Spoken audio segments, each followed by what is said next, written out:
കേരളത്തിന് പുറത്ത് ഒരു പ്രവാസി മറ്റൊരു പ്രവാസിയെ കണ്ടുമുട്ടുമ്പോൾ അവർ ആദ്യം ചർച്ച ചെയ്യുന്നത് അവരുടെ നാടിനെ കുറിച്ചും അവരുടെ സംസ്കാരത്തെക്കുറിച്ചും ഒക്കെ ആയിരിക്കും. ഒരുപക്ഷെ പ്രവാസിയെ നമ്മൾ കണ്ടുമുട്ടിയാൽ, പ്രവാസിയല്ലാത്ത മലയാളികൾ പ്രവാസിയായ ഒരു മലയാളിയെ കണ്ടുമുട്ടിയാലും ഇതൊക്കെ തന്നെയായിരിക്കും സംസാരിക്കുന്നത്. പക്ഷെ ഇന്ന് ശുഭദിനത്തിൽ ഒരു പ്രവാസി മലയാളി, പ്രത്യേകിച്ചും വൈദ്യശാസ്ത്ര രംഗത്ത് പ്രവർത്തിക്കുന്ന ഒരു വിദഗ്ധൻ, കേരളത്തെക്കുറിച്ചും കേരളത്തിലെ മനുഷ്യരെക്കുറിച്ചും ഇവിടുത്തെ ആരോഗ്യരംഗത്തെക്കുറിച്ചും ഒക്കെയുള്ള അദ്ദേഹത്തിൻ്റെ കാഴ്ചപ്പാടുകൾ നമ്മോട് പങ്കുവയ്ക്കുന്നു.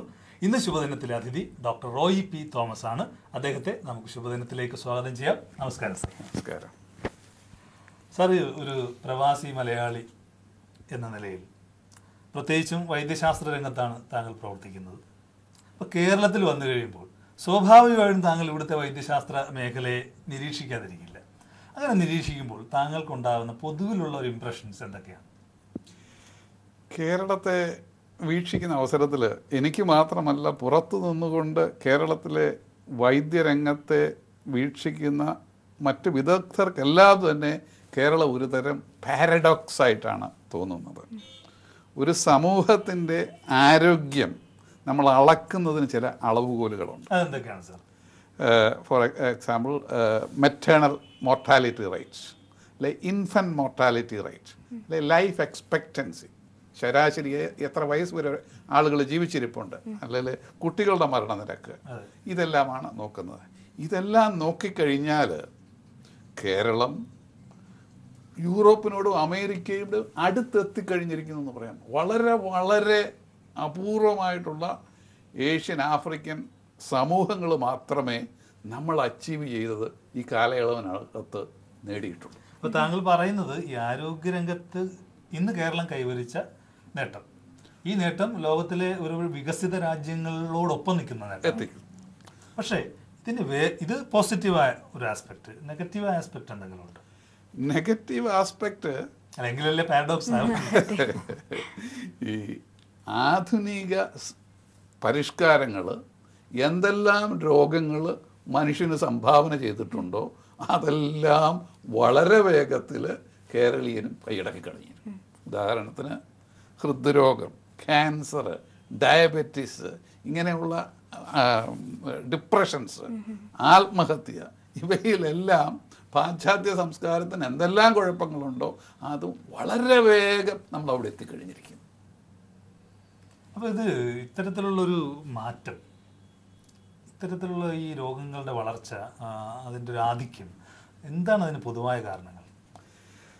രോഗങ്ങളുടെ കാരണങ്ങളെ പറ്റി ചിന്തിക്കുമ്പോൾ രണ്ട് തരം കാരണങ്ങൾ രോഗങ്ങൾക്കുണ്ട്. ഒന്ന്, കാരണങ്ങൾ നമുക്കൊന്നും ചെയ്യാൻ പറ്റത്തില്ല. ഉദാഹരണം, പ്രായം കൂടുന്നതിനനുസരിച്ച് രോഗങ്ങൾ കൂടിക്കൊണ്ടിരിക്കും. ഇന്നും പ്രായത്തിന് ഞങ്ങളുടെ കയ്യിൽ ചികിത്സകളൊന്നുമില്ല. രണ്ടാമത് ഹെറിഡിറ്റിയാണ്, പരമ്പരാഗതമായിട്ട് കിട്ടുന്ന രോഗങ്ങളാണ്. നിർഭാഗ്യവശാൽ ആരോഗ്യത്തിന് വേണ്ടി നമുക്ക് അപ്പനെയും അമ്മയും ചൂസ് ചെയ്യാൻ ഇന്നും പറ്റത്തില്ല. ഈ രണ്ട് സംഗതികൾ മാറ്റി നിർത്തിക്കഴിഞ്ഞാൽ നമുക്ക് ചേഞ്ച് ചെയ്യാവുന്ന ചില സർക്കംസ്റ്റൻസസ് ഉണ്ട്. ഒന്നാമത്, കേരളത്തിൽ വന്ന് ആദ്യമായിട്ട് എനിക്ക് തോന്നുന്നത് സ്മോക്കിംഗ്, പുകവലി. ഇന്ന് നാം കാണുന്ന അനേക രോഗങ്ങളുടെ പ്രാഥമിക കാരണം സ്മോക്കിംഗ് ആണ്. ആ സ്മോക്ക് ചെയ്യുന്നതിന് എതിരായുള്ള ഒരു ബോധവൽക്കരണം ഇവിടെ ഉണ്ടായെന്നൊക്കെയാണ് പറയുന്നത്. പക്ഷേ എവിടേക്ക് നോക്കിക്കഴിഞ്ഞാലും എല്ലാവരും സിഗരറ്റ് വലിക്കുന്നു. ഇതാണ് വലിയ അപകടങ്ങളിലൊന്ന്. രണ്ടാമത്, കേരളത്തിലെ ആളുകൾ എക്സസൈസ് ചെയ്യുന്ന പ്രാക്ടിക്കലി മറന്നുപോയെന്ന് തോന്നുന്നു. ജീവിതത്തിൻ്റെ തിരക്കുകൾ കൊണ്ട് അല്ലേ? തിരക്കുകളാണ്. പിന്നെ എങ്ങോട്ട് പോകണേലും കാറേ കയറാം, ബസ്സേ കയറാം, അനങ്ങുന്നതിൽ എക്സസൈസ്. മഹാത്മാഗാന്ധി പണ്ടൊരിക്കൽ പറഞ്ഞിട്ടുണ്ട്, അദ്ദേഹത്തിൻ്റെ ആരോഗ്യം സംരക്ഷിക്കുന്ന രണ്ട് ഡോക്ടർമാരാണെന്ന്. ഒന്ന് doctor right leg and doctor left leg, നടപ്പ്. നിർഭാഗ്യവശാൽ ഈ രണ്ട് ഡോക്ടർമാരെയും കേരളീയൻ എന്ന് ഉപയോഗിക്കുന്നേ ഉണ്ടെന്ന് തോന്നുന്നില്ല. മൂന്നാമത്തെ പ്രധാന കാരണം നമ്മുടെ ഭക്ഷണ രീതിയിൽ വന്നിട്ടുള്ള വ്യത്യാസമാണ്. ഒരു 10 വർഷങ്ങൾക്ക് മുമ്പ്, 10-30 വർഷങ്ങൾക്ക് മുമ്പ് നമ്മുടെ ഡയറ്റ്സ് പ്രൈമർലി വെജിറ്റേറിയൻ ഡയറ്റായിരുന്നു. ധാരാളം ഫൈബർ ഉണ്ടായിരുന്ന ഒരു ഡയറ്റായിരുന്നു. അതിൽ നിന്ന് മാറി ഇന്ന് നമ്മൾ വളരെ പ്രോസസ്ഡ് ആയിട്ടുള്ള ഫുഡിലേക്ക്, മീറ്റിലേക്ക് മാറിയിരിക്കുകയാണ്. ഇതെല്ലാം ഈ മറ്റ് പരിഷ്കാരത്തിൻ്റെ രോഗങ്ങളുടെ പടികൾ വേഗം എത്തിച്ചേരാൻ കാരണമായിട്ടുണ്ട്. ഇവിടെ നിന്ന് പോകുന്ന മലയാളികൾ അമേരിക്കയിലൊക്കെ എത്തുമ്പോൾ അവരുടെ ജീവിത രീതി എങ്ങനെയാണ് അവർ മാറ്റുന്നുണ്ടെങ്കിൽ അത് എങ്ങനെയാണ് അവർ മാറ്റുന്നത്? അതിനെപ്പറ്റിയും വളരെ പഠനങ്ങൾ നടന്നിട്ടുണ്ട്. നിർഭാഗ്യവശാൽ ഒന്നാം തലമുറക്കാരനായ മലയാളി കേരളത്തിൽ ഇന്ന് കാണുന്ന എല്ലാ കുഴപ്പങ്ങളും അവനുമുണ്ട്. പ്രോസസ്ഡ് ഫുഡിലേക്ക് പോയി, എക്സസൈസ് ഇല്ലാതെയായി, ഇവന് നെഞ്ചത്ത് ബൈപ്പാസിൻ്റെ ഒരു സ്കാർ ഇല്ലാത്ത വളരെ ചുരുക്കം ആൾക്കാരെ ഒരു 55 വയസ്സ് കഴിഞ്ഞാലായിട്ട് കാണാനായിട്ട് സാധിക്കുന്നുള്ളൂ. ഇതെല്ലാം മലയാളിക്കും വിദേശ മലയാളിക്കും ഇതെല്ലാം തന്നെയുണ്ട്. ലോകം മുഴുവൻ സഞ്ചരിക്കുന്ന ഒരാളാണല്ലോ. ലോകത്ത് പലയിടങ്ങളിലും ചികിത്സയുടെയും അതല്ലാതെ യാത്രയായിട്ട് അങ്ങ് പോയിട്ടുണ്ട്. അപ്പോൾ അവിടെ നിന്നൊക്കെ നോക്കുമ്പോൾ അവിടത്തെയും കേരളത്തിലെയും ഒരു ആരോഗ്യരംഗം എങ്ങനെയാണ് അങ്ങ് നോക്കിക്കാണുന്നത്? അതുമായിട്ട് കമ്പയർ ചെയ്യുമ്പോൾ ഉണ്ടാകുന്ന വ്യത്യാസം, കേരളത്തിന് നല്ലൊരു ആസ്പെക്റ്റ് ഉണ്ട്. ഈ ബൈപ്പാസ് സർജറി ചെയ്തുകൊണ്ടോ ഹാർട്ട് ട്രാൻസ്പ്ലാന്റ് ചെയ്തത് കൊണ്ടോ പൊതുവായിട്ട് നമ്മുടെ ആൾക്കാരുടെ ആയുസ് വളരെയധികം ദീർഘിപ്പിക്കാനായിട്ട് സാധിക്കത്തില്ല. പക്ഷെ കേരളത്തിൽ ഇന്ന് ഒരാൾ ന്യൂമോണിയ കൊണ്ട് മരിക്കത്തില്ല.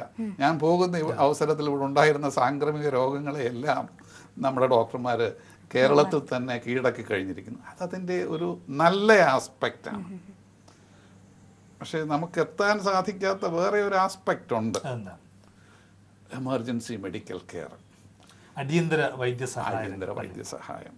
നമുക്ക് ഹാർട്ട് ട്രാൻസ്പ്ലാന്റ് ചെയ്യാൻ കഴിവുള്ള ഡോക്ടർമാരുണ്ട്, ബൈപ്പാസ് ചെയ്യാൻ കഴിവുണ്ട്, വല്ല എല്ലാ സാമഗ്രികളോടും കൂടിയ ആശുപത്രികളുണ്ട്. പക്ഷെ സമയത്ത് ഈ ആശുപത്രി എത്തിച്ചേരുക എന്നുള്ളത് വളരെ പ്രധാനപ്പെട്ട ഒരു സംഗതിയാണ്. പലപ്പോഴും ആളുകൾ ഈ വേണ്ടത്ര സമയത്ത് എത്താത്തത് കൊണ്ട് പല രോഗികളും മരിക്കുന്നത്.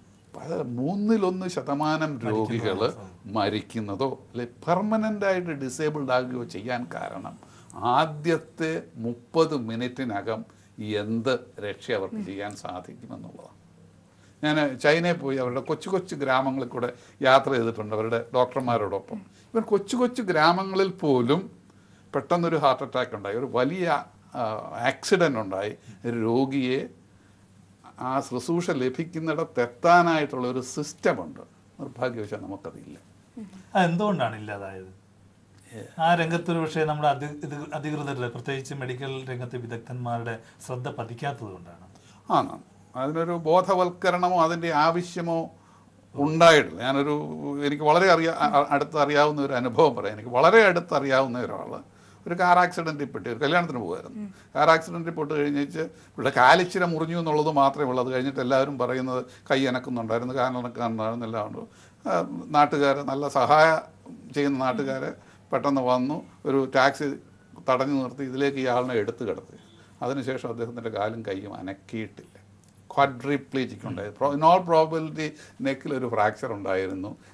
അറിയാൻ മേലാത്ത ആൾക്കാർ എടുത്തു മാറ്റി കഴിഞ്ഞ് കഴിഞ്ഞപ്പോൾ അത് ക്വാഡ്രിപ്ലീജിക്കായിട്ട് മാറി. നേരെ മറിച്ച് അറിയാവുന്ന ഒരു ടെക്നീഷ്യന് ഒരു നെക്ക് കോളർ ഇട്ട് കഴിഞ്ഞ് എടുത്തു മാറ്റിയിരുന്നെങ്കിൽ അദ്ദേഹം ഇന്നും ജീവിക്കുമായിരുന്നു. ഇങ്ങനെയുള്ള പല ചെറിയ ചെറിയ സംഗതികളുണ്ട്, അത് നമ്മൾ ശ്രദ്ധിക്കുന്നത്. ഇത്തരം സൗകര്യങ്ങളൊക്കെയുള്ള ഒരു സ്ഥലത്താണ് അങ്ങിപ്പോൾ വർക്ക് ചെയ്യുന്നത്. അപ്പോൾ കേരളത്തിലെ ഇത്തരം സ്ഥിതികളിൽ ഒരു വിഷമം തോന്നുന്നില്ലേ? ഇങ്ങനത്തെ കാരണങ്ങൾ കൊണ്ട് മാത്രം അനേകം ആളുകൾ മരിക്കുന്നുണ്ട്. അപ്പോൾ അതിന് എന്താണ് അതിൻ്റെ രീതിയിൽ വല്ല പഠനമോ അങ്ങനെ വല്ലതുമൊക്കെ നടക്കുന്നുണ്ടോ? എന്ത് ചെയ്യാൻ പറ്റും എന്നതിനെക്കുറിച്ച്? കേരളത്തിൽ നിന്നുള്ള മെഡിക്കൽ ഡോക്ടർമാരുടെ ഒരു സംഘടന അമേരിക്കയിലുണ്ട്. AKMG എന്ന് പറയും, association of Kerala medical graduates. അമേരിക്കയിലും കാനഡയിലുമായിട്ട് ഏകദേശം 2500 അംഗങ്ങളുണ്ട്. ഡോക്ടേഴ്സാണ്, എല്ലാം മെഡിക്കൽ ഡോക്ടേഴ്സാണ്. ഈ സംഘടന ആദ്യകാല സംഘാടകനും അതിൻ്റെ ഒരു പാസ്റ്റ് പ്രസിഡൻറ്റും ഞാനാണ്. ഇതിനെപ്പറ്റി ഈ അടുത്ത കാലത്ത് ഈ എമർജൻസി സിസ്റ്റത്തെ പറ്റി ഞങ്ങൾ ചിന്തിക്കാൻ തുടങ്ങി. ഞങ്ങളൊന്ന് ചെയ്യാൻ പോവുകയാണ്. കോട്ടയം ഒരു പൈലറ്റ് പ്രോഗ്രാമായിട്ട് എടുത്തുകൊണ്ട് അവിടെ എമർജൻസി മെഡിക്കൽ സിസ്റ്റം നടപ്പാക്കാനായിട്ട് ശ്രമിക്കുക. എമർജൻസി മെഡിക്കൽ സിസ്റ്റത്തിന് 3 ടയേഴ്സ് ഉണ്ട്. ഒന്നാമത് ഒരു അപകടമോ അല്ലെങ്കിൽ ഒരു ഹാർട്ട് അറ്റാക്കോ ഉണ്ടായാൽ ആ രംഗത്ത് അറിയാവുന്ന മെഡിക്കൽ ടെക്നീഷ്യൻസ് പെട്ടെന്ന് എത്തിയിരിക്കുക. ഡോക്ടർമാരായിരിക്കണ്ട, മെഡിക്കൽ ടെക്നീഷ്യൻസ് എത്തിയേച്ചാൽ മതി. എന്താണ് അവർക്ക് ചെയ്യേണ്ടതെന്നറിയാം. രണ്ടാമത് അവരവിടെ എത്തിച്ചെന്ന് ആവശ്യമുള്ള ചികിത്സകൾ നൽകാവുന്ന ഒരു മെഡിക്കൽ ആംബുലൻസ് ഉണ്ടായിരിക്കുക. മെഡിക്കൽ ആംബുലൻസ് എന്ന് പറയുമ്പോൾ പലപ്പോഴും കരുതി വിചാരിക്കുന്ന പേഷ്യൻറ്റിനെ കയറ്റാവുന്ന, സ്ട്രക്ചർ കയറ്റാവുന്ന ഒരു വാനെന്ന് മാത്രം. Modern medicine medical ambulance is more than that. ഏകദേശം ഒരു ഇൻറ്റൻസീവ് കെയർ യൂണിറ്റ് ചെല്ലാൻ സാധിക്കുന്ന എല്ലാ സൗകര്യങ്ങളോടും കൂടിയ ഒരു കൊച്ചു മുറിയാണ് അവിടേക്ക് പോകുന്നത്. സോ മെഡിക്കൽ ആംബുലൻസ് ഉണ്ടായിരിക്കുക. മൂന്നാമത് എത്തേണ്ടിടത്ത് എത്താൻ വേണ്ടി ഉള്ള ഫോൺ സൗകര്യങ്ങൾ